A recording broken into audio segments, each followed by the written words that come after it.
patriots who are telling me they can't receive text. I'm great. How are you today, Clay? Well, brother, I'm excited. We've got a lot of background ambient noise here. We've got some great energy. General Flynn is going to be here for the town hall tonight, and all the major media is covering it. And so I'm on the phone with you. We got General Flynn. There's so many great patriots out there. Sir, there is this thing called a retraction being done by the Washington Post. Tell us about the great retraction.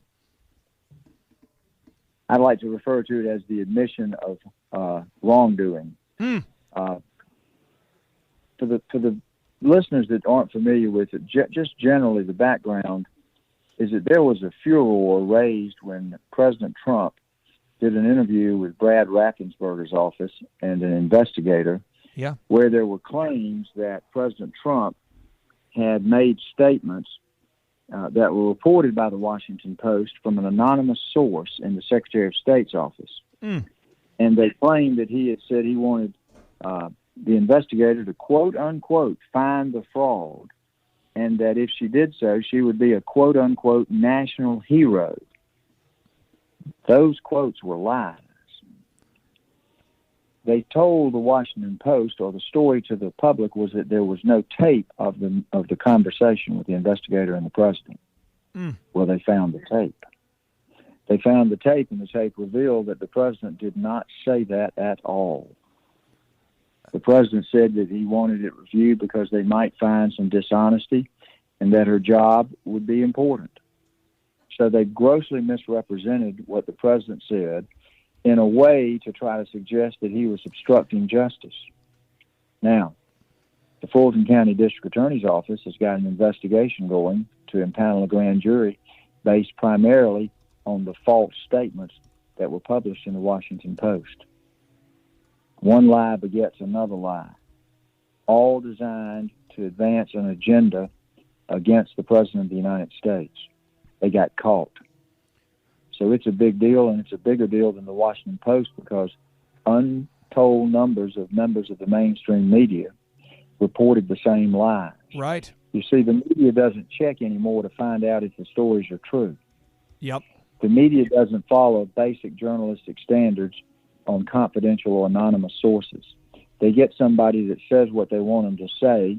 They call them a confidential source so the person's not outed where they could be tested and their statements verified. Right. And they run to the press. Boy, that's not the way they used to do it, and that's not the way journalists are supposed to operate under their own canons of ethics and standards. Lin, I've never been an attorney for multiple reasons. One, I know I could not pass the exams needed to become an attorney. But you have unbelievable memory, and you've actually gone after CNN 3 times, I believe, and you've won. You're one of the most legendary attorneys, well-known attorneys in America. Why can't you, in a court of law, cite why can't you say unknown, or I guess unspecified sources? Why can't you, in the court of law, get up there and present evidence and say that you have a source that you're not going to name and then use that as evidence? Why can you not do that in a court of law, and then why can they do it in the court of public opinion? Why can the media do that, but you can't do that in the court of law? Well, the media has legal accountability for false statements. Okay. So here I am, Joe Citizen, and they publish a false statement about me. Yeah. And they attribute it to an anonymous source. How am I going to go find out who that anonymous source is to test the credibility, to test the accuracy, to see whether that's not somebody just out there with an agenda, a bias against me? Well, if they claim confidentiality, they say, well, they only agreed to speak on condition of anonymity. They give themselves complete immunity from wrongdoing, and that is not the law. I can remind the listeners, and maybe I'm dating myself, but there was a minor incident, that's said facetiously, called Watergate. Yeah. Watergate was busted open historically by 2 reporters at the Washington Post, Woodward and Bernstein. They also had an editor there that knew journalism standards named Ben Bradley. Bradley drove old Woodward and Bernstein half crazy because they had a source they called Deep Throat. And they wanted to publish what Deep Throat said. And Bradley said, I'm not going to allow you to do it under the standards unless you can come up with 2 independent corroborating sources that tells me that Deep Throat, the anonymous source, has a measure of credibility before we'll publish it. Now, they were able to meet those standards. But when you turn somebody loose in the media, in today's environment, on television or in print or online, and you're simply going with one source who is anonymous, everybody's at risk. They're at risk that the one source is anonymous because they're biased and they're advancing a false agenda. There's no accountability for that person, and then no accountability for the publisher that publishes their statements. That's a lack of rule of law. That's the violation of fundamental fairness. It violates decades of journalistic standards. So you can run with your anonymous source. The fact is, the anonymous source is supposed to be the exception, right? Not the rule. It's become the rule in recent years in the media. The reason that it's the exception is that the duty of the journalist is to undertake every effort to get the source to go on the record. And it's only an absolute last ditch where you'll give them an agreement of anonymity. But even then, you've got to look around and find other corroborating evidence that supports the believability of the anonymous source. Otherwise, it's just defamation by accusation from an unknown source. And that's a slippery slope that we've gone down in this country in recent years in our journalist and media world because they've turned into propagandists. And that's their classic working tool now. We'll say whatever we want to, and we'll say, well, it's an anonymous source. Anonymous source. Someone close to the president, right. or it's someone knowledgeable about the investigation. Oh. Who are these people? Call them out. Put their names out there so we can check out to see what's really going on and whether we're getting the truth or a lie. So this is a big deal, and it highlights a lot of problems in our media, our propaganda media right now, and the political agendas of people trying to overthrow our government. Now, Lin, So it's one of many problems, but it's a major problem that's highlighted by what happened to President Trump in this Washington Post story. And guess what, Clay? Yesterday I gave what I'll call an educated guess based on information that I've developed over the last several months. I said, I bet you that we got to go find out who the anonymous source was that lied. Right. And then he or she in all caps needs to be fired. There's got to be accountability. I suspected then that it was Jordan Fuchs, the deputy director, the deputy secretary of state. The Washington Post came out today and outed the source. It was Jordan Fuchs.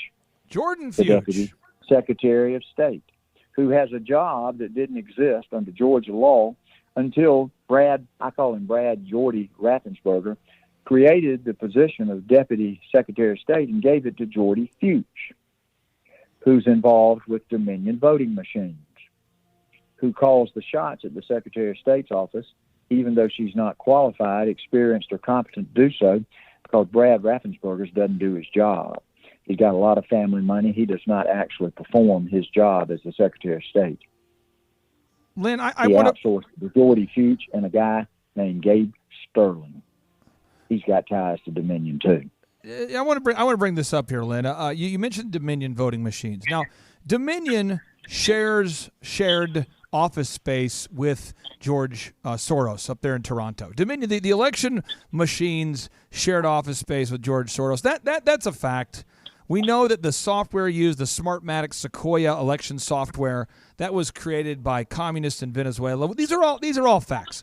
But yet somehow, Lin, you're being silenced because you're sharing the truth. Meanwhile, the mainstream media can quote uncited sources. And I think what's happening is a lot of patriots feel like they can no longer sit on the sidelines. People feel like they need to get involved. They want to stand up. They want to fight. They want to get involved. And if it's okay, sir, what I wanted to do is I wanted to bring in some people who are here for the General Flynn town hall tonight, and I'm sure many of which are going to come see you in Tulsa, Oklahoma on April 16th and 17th. And they had a few questions for you. Sir, is that okay if we begin our Lin Wood interrogation? It's absolutely fine. I love to be asked questions, even if it's in the form of interrogation. Let me make one point, though. Yes, sir. Look at what's happening. My free speech is being censored and suppressed. Right. With a national campaign to smear me, and a campaign with Mercer University, the State Bar of Georgia, the Lawyers Club of Atlanta, to punish me for exercising my First Amendment right of speech and for exercising my right to petition for grievances, to file lawsuits. Lawsuits, by the way, that were validated by Clarence Thomas's dissenting opinion. So they're trying to keep me from speaking truth, and they're letting people under the guise of anonymity go out and speak lies. Correct.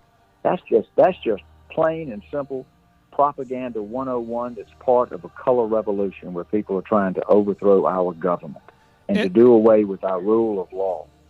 So when you say people are upset, they are. They should be. I believe in the rule of law.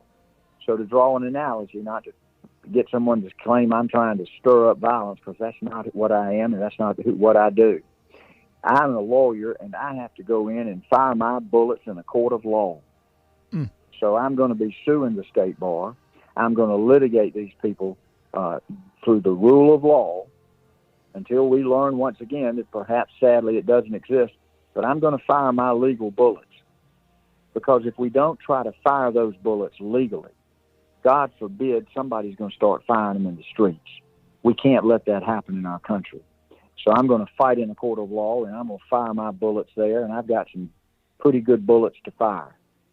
Just like now, we've got bullets in the court of public opinion to fire once we have learned that there was a campaign to lie about the president to ultimately get him criminally prosecuted, and it's all a fraud.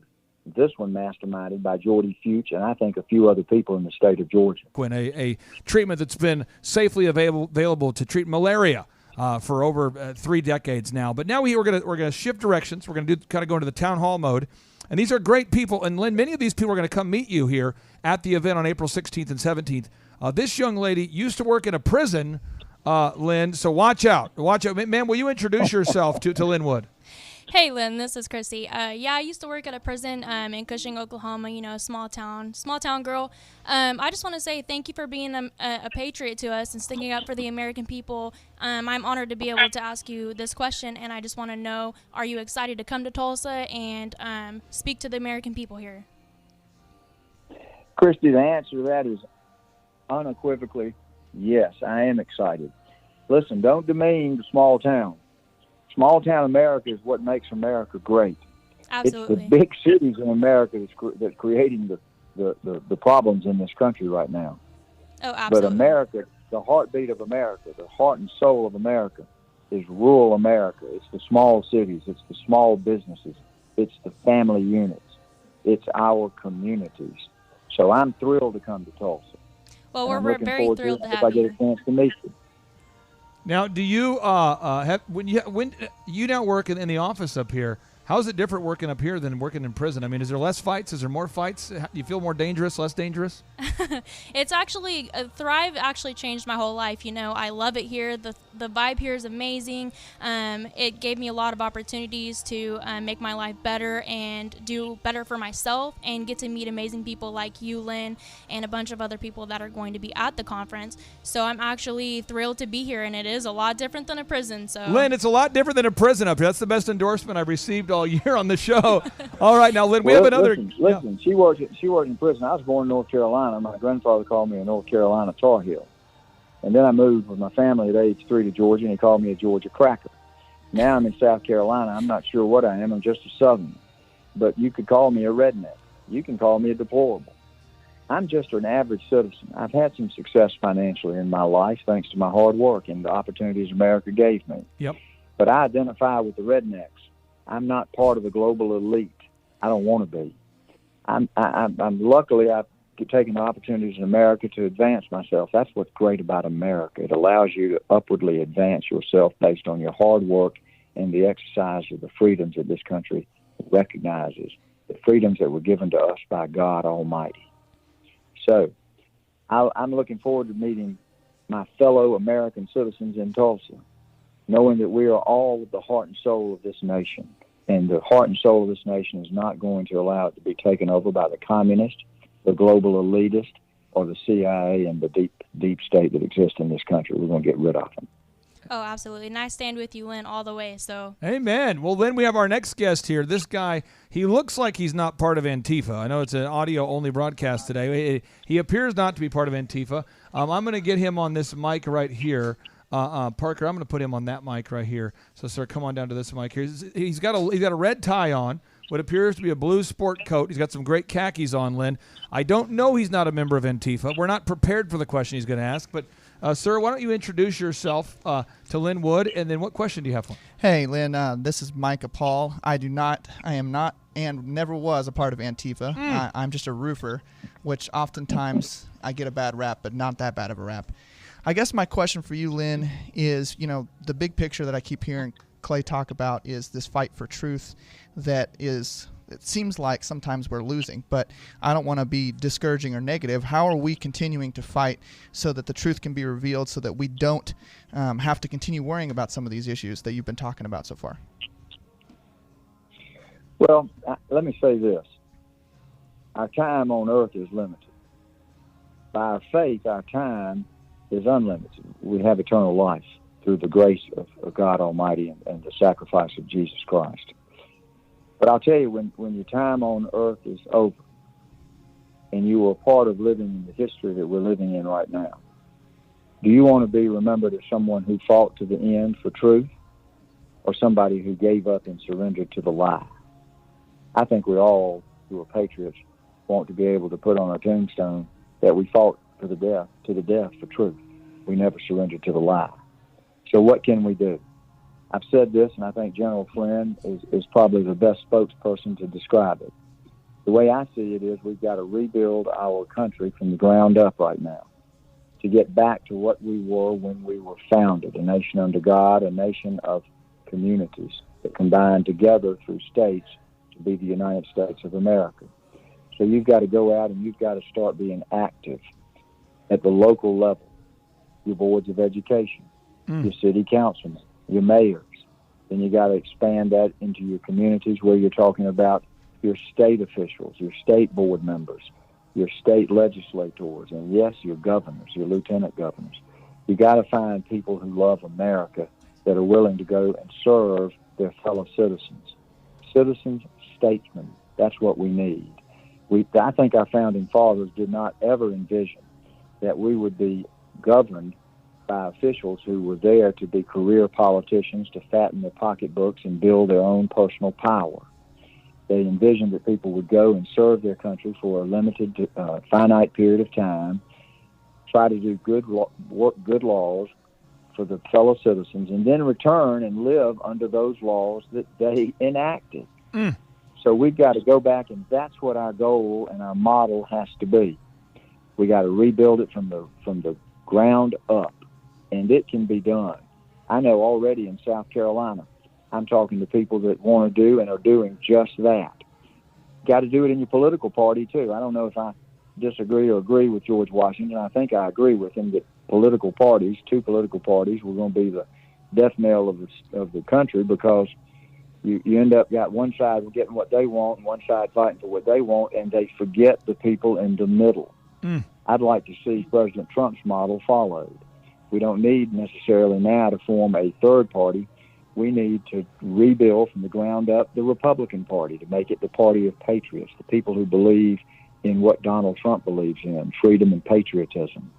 And what I think will eventually happen is you're going to find that we're almost a one-party country, a party made up under the name of the Republican Party, a party of patriots, a party who loves freedom, a party who loves the fundamental principles this country was founded on.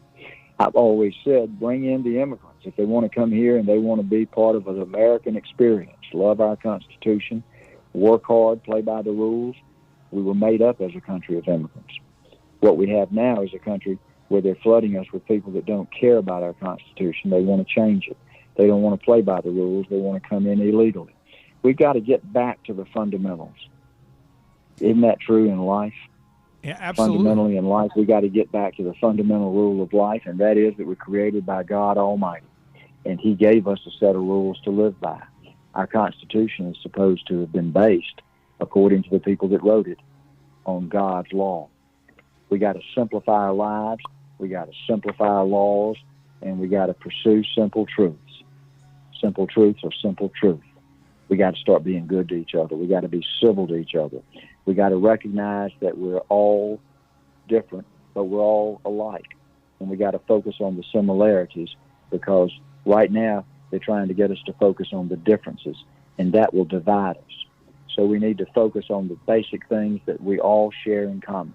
We ought to be good to each other and be civil to each other and respect the right to disagree. So we got to get back to fundamentals in politics and government and in our own personal lives. Lin, we have another person here who's here for the town hall event. This person, I don't know if she is a member of Antifa or not. There's no real proof. We don't have, Lin, we don't have proof that she's a member of Antifa, but I'm trying to practice to be a member of the Washington Post here. Listen, be careful now. Some anonymous source will come out and say that she is. Yes, I'm saying I have an anonymous source very close to the source. It could be in this room. It could not be. We don't know. But I'm trying to get a job, Lin, at the Washington Post. So I'm trying to practice. So here we go. Folks, we're here on the Thrive Time Show. We have an anonymous source, close to the source, near the source. We can't name them right now to keep them safe, who thinks that our next guest might be a member of Antifa. Don't research it. Don't look it up. Just assume it's true. And then we'll print it. Okay. Then I'll keep practicing. Okay, ma'am, what is your name, and what question do you have for Lin Wood? Yeah, so my name is Parker, and my question would be, I know you've had lots of years of experience and a lot of followers of people. What's one piece of information you would want them to walk away knowing after talking to you? One piece of information based on my life's experience. That's a good question. Let me take 2 seconds or 3 seconds and think about it, because I don't want to get this one wrong. I want to be honest with you. Mm-hmm. If I had to give someone, starting with my children, my friends, and my neighbors, one piece of advice, I would tell them to start at the fundamentals. Mm-hmm. Figure out what is the purpose of life. Why are we here? Mm-hmm. Ask yourself the question, is God real? Mm-hmm.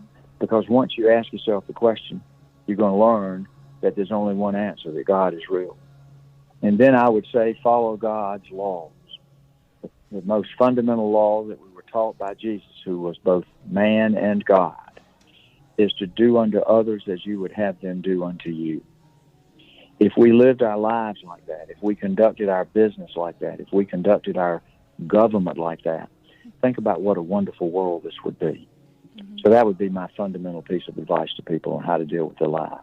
Incredible. That was Ma'am, amazing. can you prove that you're not a member of Antifa? I am not a member of Antifa. Lin, she sounds like a member of Antifa. Now, Clay, let me tell you, I'm a sure. lawyer. I know your identity. I know her identity. If I want to investigate whether she's a member of Antifa, I can do that. Mm.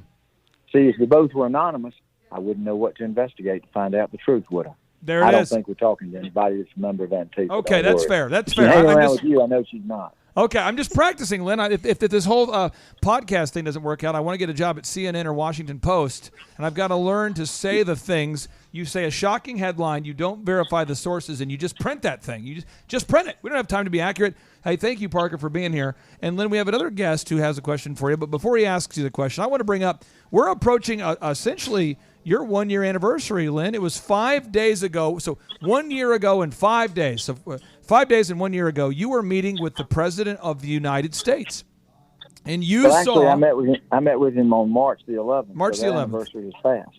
Okay, yes. I met with him at his request. I met with him in the Oval Office, and it was March 11th, the day that the worldwide pandemic was declared. So I had let's just say I'll call it like it is. I had the misfortune of having to look across the room outside of the Situation Room where I was waiting to go see the president, and I saw old Fauci. I call him Faustian fraud Fauci.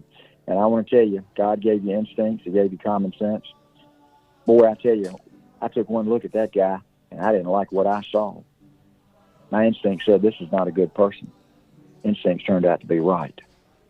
Hey, just because Fauci told us that we shouldn't shut down the borders, and then we should shut down the borders, and we shouldn't wear a mask, and then we should wear a mask, and just because he is the one who used U.S. dollars to fund the controversial Wuhan lab where the COVID-19 virus came from, folks, if you don't believe me, type it into Google right now. Type in Fauci-funded controversial Wuhan lab, and you can find it right now on Newsweek. So just because Lin, just because he's the one who funded the actual laboratory where the COVID-19 virus came from, and just because he flip-flops, and just because he without being elected, has ruined the lives of so many. Lin, is there any other reasons why we shouldn't trust Dr. Fauci? I mean, because you picked up on it. I mean, you have a great sense of, Well, let me tie it back to where I started. Yeah. What if Fauci was going around espousing Fauci's agenda under the condition of anonymity? And everything Fauci was saying, person close to the investigation, person close to the vaccination development, a person close to the National World Health Organization. What if we didn't know who he was? You wouldn't know whether to believe what you were reading or not. But the good news is we know about old Fauci. And we can investigate Fauci. And we can find out whether we want to believe old Fauci. And you don't have to do a whole lot of investigation on the internet, not in Google. Don't do that. Do DuckDuckGo. You can go in and you can investigate. DuckDuckSend. I'm sorry, I'm not that skilled in the names. But you can go in and you can investigate him. Find out his ties to Bill Gates. Find out his ties to the National World Health Organization, the WHO. Find out that he said one thing on one day and another thing on another day. Find out whether he's really got any medical training and experience as a medical doctor. I believe if anybody takes a 30-minute or less search about Fauci in a legitimate search engine, you wouldn't trust Fauci any further than he can throw a baseball, and he can't throw one very far, and he can't even throw it in the right direction. You are correct. So do your homework. Think for yourself. Do your research. Find out who you really want to believe and trust and who you do not want to believe and trust. I wouldn't trust Fauci. I wouldn't believe him. He's inconsistent. He's contradictory. He's biased. He's got financial agendas at work. And he's calling the shots now under the so-called Biden administration. You got to wake up, America. Fauci's not your friend. You know, Lin, I will point this out. If all the listeners will go to Time to Free America, and you click on the truth about Dr. Fauci, you can see that he's the one who funded the controversial Wuhan lab with millions of U.S. dollars. You can see Dr. David Martin created this document called the Fauci Dossier, which is incredible. You can see his years of conflict of interest. You can see where he has served on the Bill and Melinda Gates Foundation for years. You can see that this guy is not on our team. Now, Lin, we have another great guest here for the town hall tonight. This guy, I can tell you, he's definitely not a member of Antifa. He seems to be a great American. Sir, what's your name, and what question would you have for Lin Wood? My name is Kinwan Folsom. That's kind of hard. Kinwan Folsom. Kinwan, yes. Okay, and what question do you have for Lin? Hello, Gen 1. Hello, Gen 1. Kinwan. What the guy? Gen 1, I got it. Yes. Thank you, Lin. I got one question. Who is running the country? Is it President Trump? Is it President Biden? Or is it the military? Boy, A, B, C, D. I guess we could say none of the above, but I don't want to do that one. I don't know. Okay. I don't think that. I think that's the issue that's burning in Americans' minds right now. We're not sure. Now, I can give you what I believe, looking at the situation as I perceive it and learn it through trying to research. I can look at the laws. I can look at some of the executive orders that have been passed.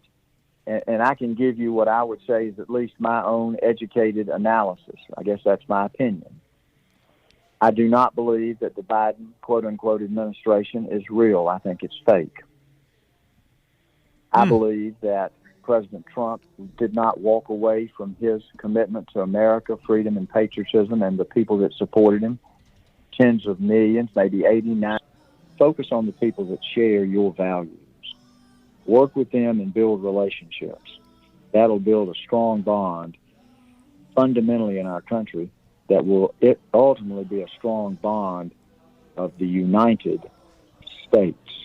That's what we got to go back and do. I love that. Ma'am, any follow-up question that you want to ask Lin? Again, Lin, he's a crazy man. He actually cites his sources. He refuses to just spout generalities. Any Sources?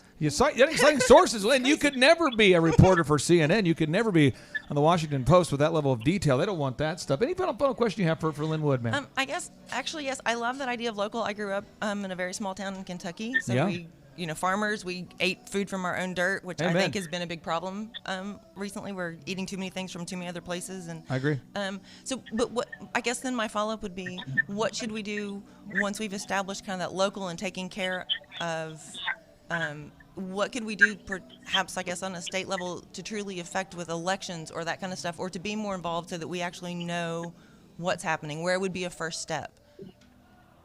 Exercise your right of free speech. Free speech.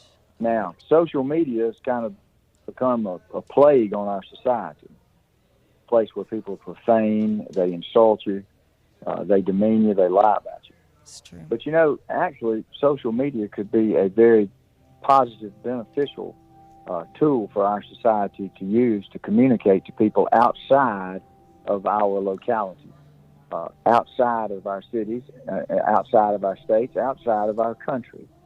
So I would say get on social media and stand up for yourself and express your free speech. Let people know what you stand for. Do it in terms of when you see something wrong. You got a politician or an official that's taking actions that clearly do not support the values of your community. Speak out. Inundate that person with emails. Even go out and exercise your right of peaceful assembly. Take to the streets in a peaceful way. Let people know that your voice is not going to be drowned out in America. So if you get enough people vocal enough, writing enough, peacefully assembling enough, you'll start changing this world. I lived at a time when I started practicing law, CNN didn't exist.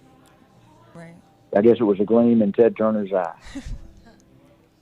The internet didn't exist. I guess, as I jokingly say, it was a gleam in Al Gore's eyes. He takes credit for it, but he didn't invent it. The world changed, and I've seen it over the course of my 68 years. I've seen it change, and change is a good thing if it's change in the right direction. True. You got to be fundamentally centered. You got to have fundamental principles. You got to have common goals. And so, can we advance and to do better in how we actually live with each other and communicate with each other? Sure. So the technological advances don't have to be bad. They can be an instrument for good. But at the end of the day, life is about a lot of things, but in terms of the real world, it's about communication. Yep. How you communicate with your spouse, your boyfriend, girlfriend, your children, your neighbors, your officials. You got to communicate. Freedom of speech is the fundamental First Amendment right. If you lose your freedom of speech, you're going to lose your freedom of assembly. You're going to lose your freedom of religion. You're going to ultimately lose your right to bear arms. You're going to lose your due process rights. You've got to exercise your right of free speech. Don't be intimidated.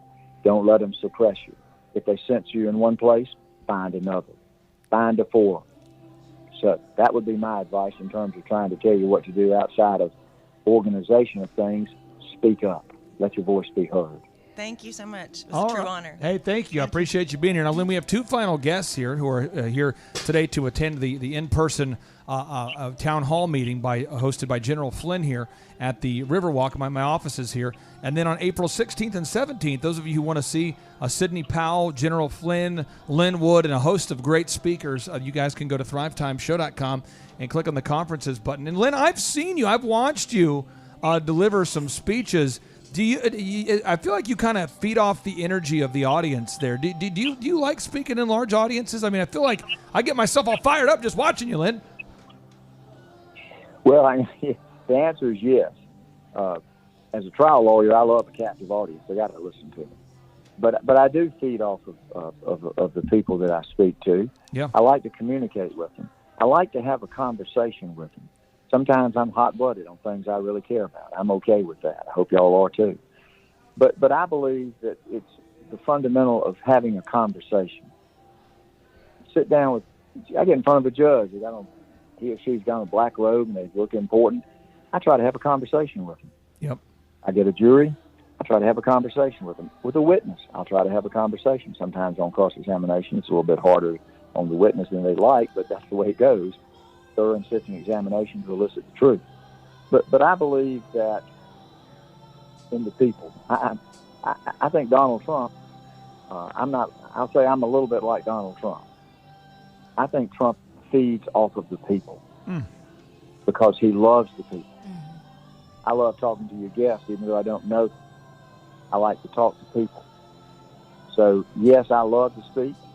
I don't do it, a lot of it, but when I do, I relish the opportunity. I'm looking forward to doing so in Tulsa. Amen. And maybe with time goes, I'll speak to more people. But I know this. The reason I love to talk to people is because God created us to be with each other and have fellowship with each other, to talk with each other, to enjoy each other. That's why he created us. Now, Lin, one of the major reasons. Lin, we have a young lady here to my right. Again, I have no proof, Lin. I have no reason to believe that she is a member of Antifa. And also, no reason to believe she's not a member of Antifa. You see that, Lin? I can't. It's you know, even though we have irrefutable evidence that ballots have been shredded, that is a conspiracy theory, Lin. That, Lin, when you see the evidence of shredded ballots, that's a conspiracy theory. And anybody who is not a part of Antifa, anybody who's not outwardly speaking in favor of Antifa is a crazy conservative conspiracy theorist. So I guess our guest here might be a crazy conservative conspiracy theorist. Ma'am, what is your name, and what question would you have for Lin Wood?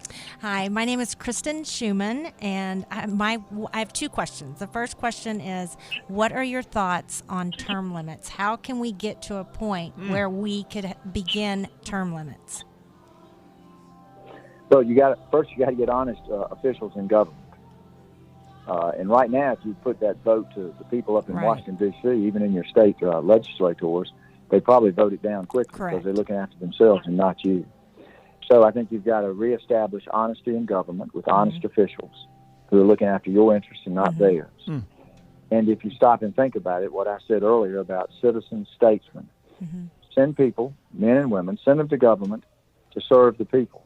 Let them serve for a limited period of time and then return back to being part of the people who have to be governed by the rules they enact. So I'm a proponent of term limitations. Yes. Amen. In our legislators and our state officials.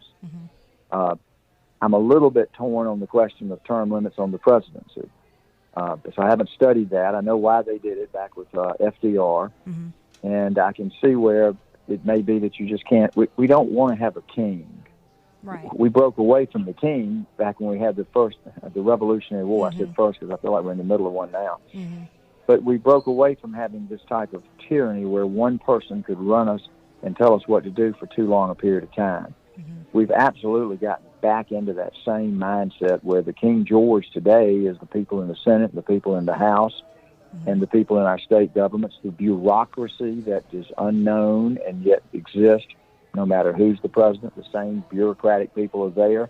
They're like miniature King Georges. We got to seize back control of our government. I think term limits helps us get that done. Lin, our guest has a follow-up question, I believe, for you. This is coming from my son. He wants to know, what is your favorite client, or who was your favorite client, and what was the strangest case you've ever been a part of? Oh. My favorite client, I've had so many wonderful people that I've represented. I hate to single one out, but I've done it repeatedly because it's the truth, and I speak truth.